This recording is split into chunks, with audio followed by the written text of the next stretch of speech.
Hello everyone, आप सभी का स्वागत है हमारे यूट्यूब चैनल में। बच्चों, आज हम क्लास 9th साइंस की जो हाफ ईयरली के पेपर होने वाले हैं, इसके क्वेश्चन पेपर को अभी हम इस वीडियो में देखेंगे।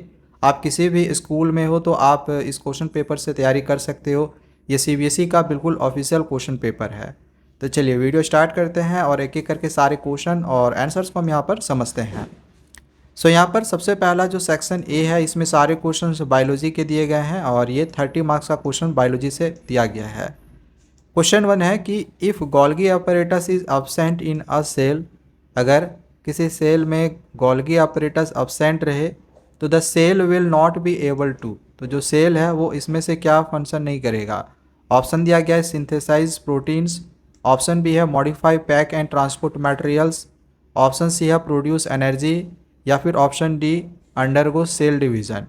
तो इसका राइट आंसर होगा option number B, modify pack and transport materials. तो ये चीज़ वो जो है वो नहीं कर पाएगा। ठीक है, चलिए आगे बढ़ते हैं। क्वेश्चन नंबर 2 है which organelle is called the powerhouse of the cell. Powerhouse of the cell, इसमें से कौन सा ऑर्गेनल कहलाता है? न्यूक्लियस, गोल्गी अपैरेटस, माइटोकॉन्ड्रिया, या फिर इंडोप्लाज्मिक रेटिक्यूलम। तो इसका राइट आंसर होगा ऑप्शन नंबर सी, माइटोकॉन्ड्रिया। चलिए आगे बढ़ते हैं। क्वेश्चन नंबर हम आगे 3 को समझते हैं। थर्ड क्वेश्चन है lipids and proteins that form the cell membrane are synthesised in. Option है Golgi apparatus and ribosomes, option B है mitochondria and cytoplasm, option C है smooth and rough endoplasmic reticulum, या फिर option D lysosomes and vacuoles.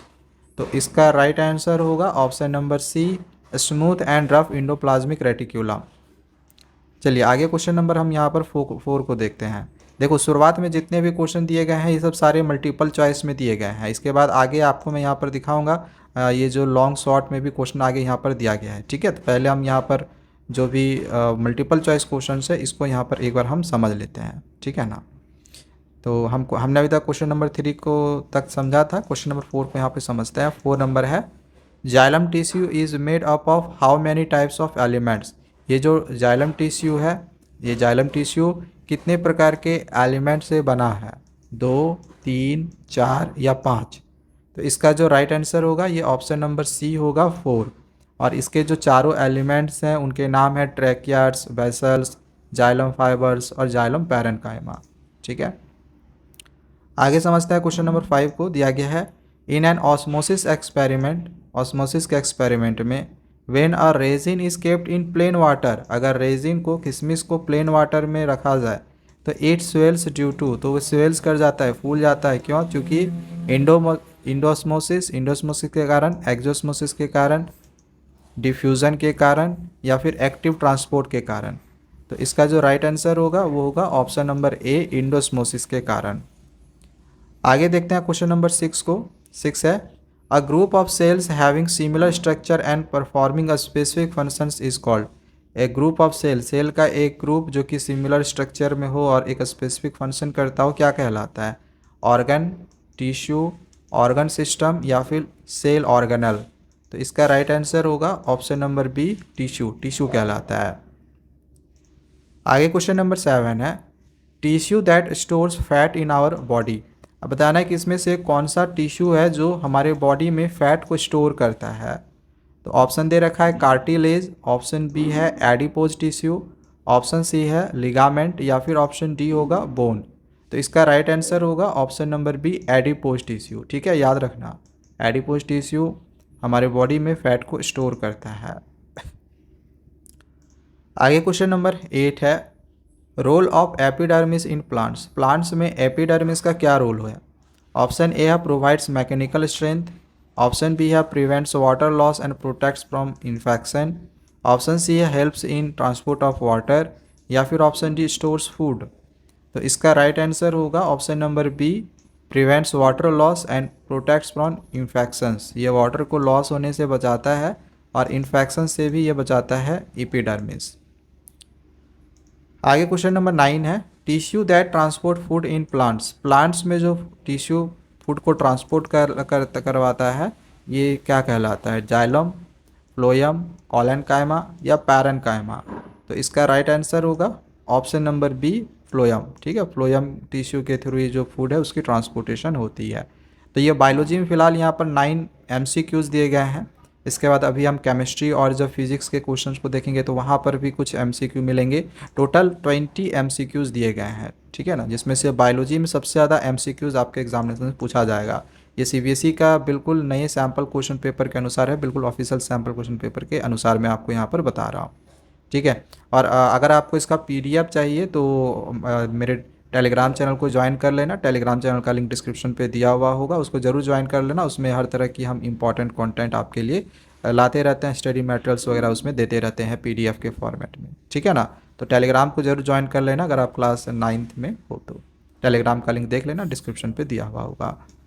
आगे question number 10 से यहाँ पर दे दिया गया है कि ये जो 3 क्वेश्चन ये 2 मार्क्स करके दिया गया है। इसमें दिया गया है कि एपिडर्मिस का प्लांट्स में क्या रोल होता है। तो अभी मैंने कुछ देर पहले भी इसका आंसर आपको बताया था। ठीक है, एपिडर्मिस क्या काम करता है, तो ये वाटर को लॉस एनर्जी बचाता है और इन्फेक्शन से प्रोटेक्ट करता है। तो इसी को आप थोड़ा सा और एक्सप्लेन करके थोड़ा सा और बड़ा करके लिख लेना। क्वेश्चन नंबर 11 है, name the regions in which parenchyma tissue is present. इस रीजन में पैरेन्काइमा टिश्यू जो है वो प्रेजेंट रहता है। तो ये भी आप बना के लिख लेना। ठीक है, अभी हम इसका 2, 3, 4 या 5 मार्क्स में जो क्वेश्चन है इसको अभी हम एक्सप्लेन नहीं करेंगे। ठीक है, इसका आंसर्स को करना, अगर दिक्कत होगा तो कमेंट करना, किसी वीडियो में आगे समझाऊंगा। आगे क्वेश्चन नंबर 12 है, why are lysosomes known as suicide bags. Lysosomes को सुसाइड बैग कहा जाता है, क्यों? इसका आंसर्स को लिखना है। ये जितने भी क्वेश्चन दे रहा हूँ इसको अच्छे से ज़रूर कर लेना, परीक्षा में ज़रूर आएगा। क्वेश्चन नंबर 13 है, how is prokaryotic cell different from a eukaryotic cell.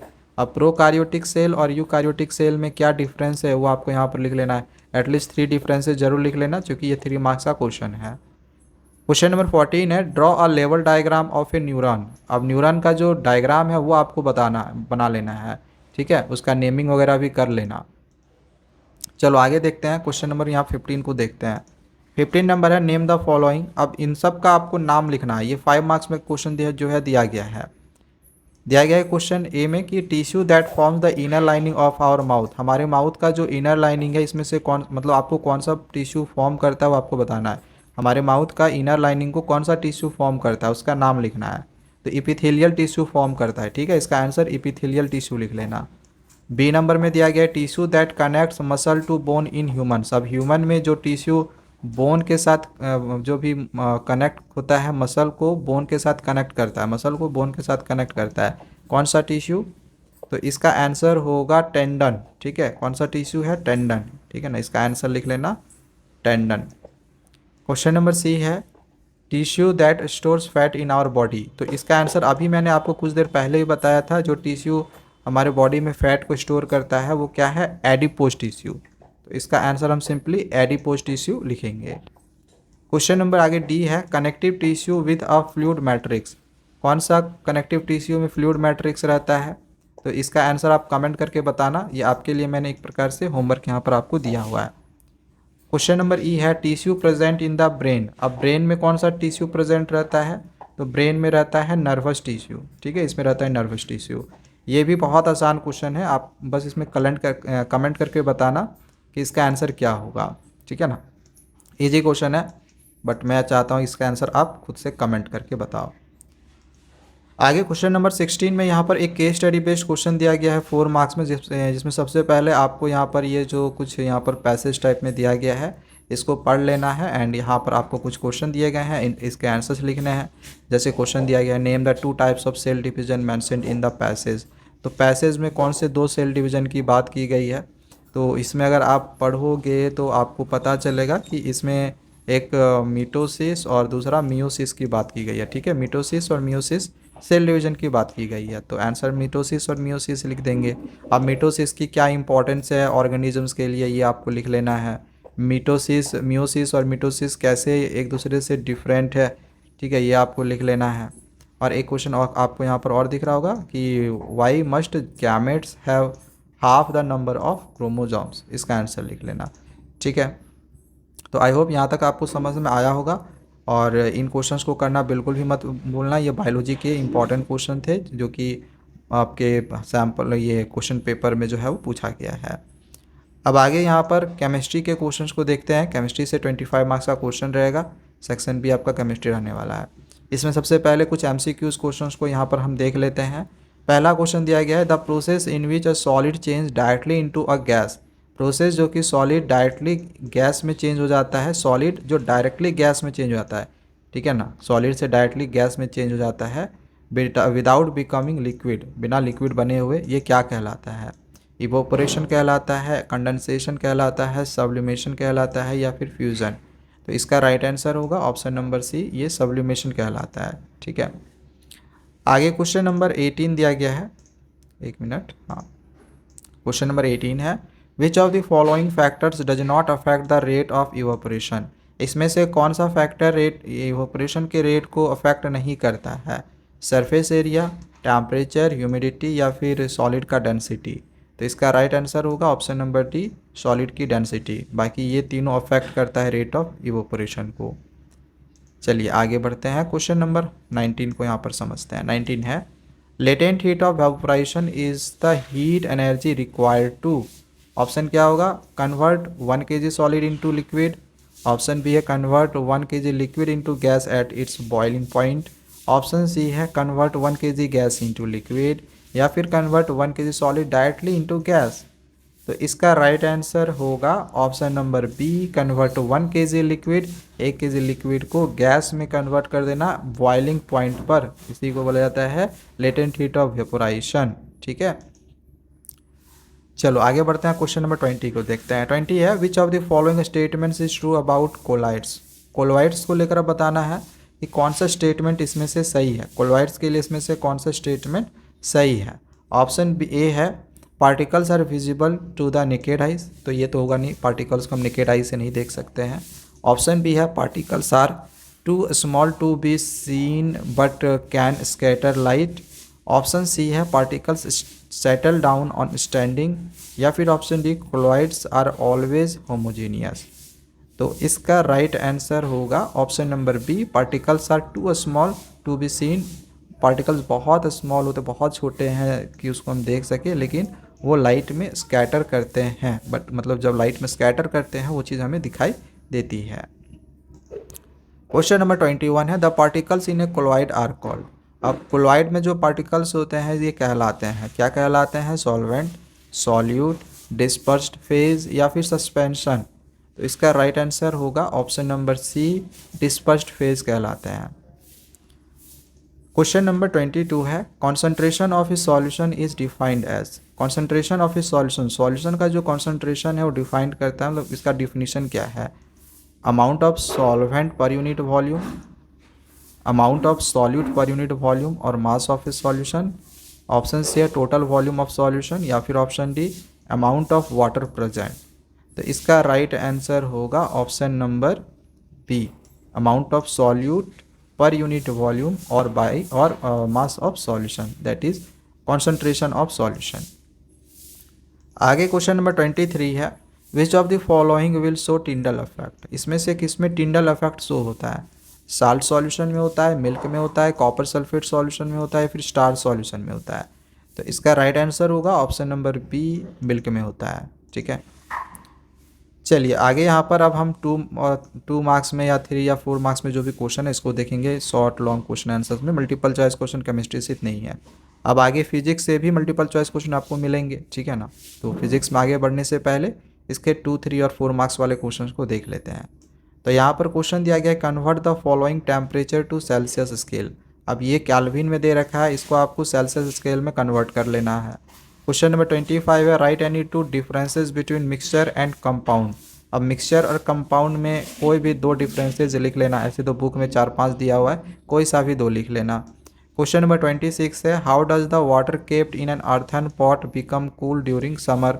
Water जो हम मटका में रखते हैं तो गर्मी के मौसम में वो ठंडी पानी क्यों रहती है या कैसे रहती है, उसको एक्सप्लेन करना है।